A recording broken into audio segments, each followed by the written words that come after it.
La dernière canicule vient tout juste de se terminer et encore, et on entre dans une nouvelle vague de chaleur. Aujourd'hui, il va faire jusqu'à 39 degrés dans le sud de la France et ces chaleurs vont remonter ensuite vers le nord dans le courant de la semaine. On a déjà 5 départements ce matin qui sont en vigilance orange canicule: l'Ardèche, la Drôme, le Gard, les Pyrénées-Orientales, le Vaucluse, avec les risques d'incendie également.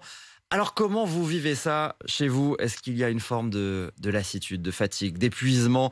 Est-ce que vous avez adapté vos habitudes, votre rythme de vie, notamment dans le sud où ces températures finalement ne sont quasiment jamais redescendues? Les organismes sont mis à rude épreuve, que ce soit au travail ou en vacances. Je vous attends au 32-16 pour témoigner de tout cela, si vous êtes agriculteur également et que vous êtes soumis à ces périodes de sécheresse. C'est le reportage de la rédaction La France sous la chaleur dans le Gard, reportage signé Estelle Henry et Aymeric Dantreuil.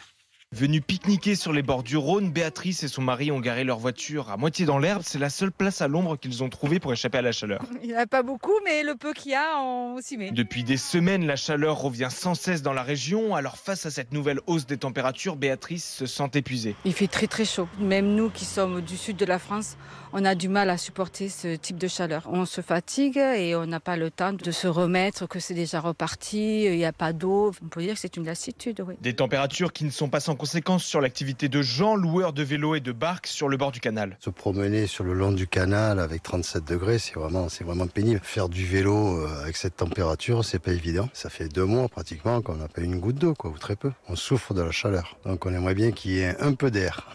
En week-end sur son bateau, Michel, lui, n'arrive même pas à se reposer. Il fait trop chaud. Non, pas de sieste. Ce qui le marque le plus, c'est la fréquence à laquelle se succèdent ces vagues de chaleur. Ça fait tout le mois de juin, tout le mois de juillet.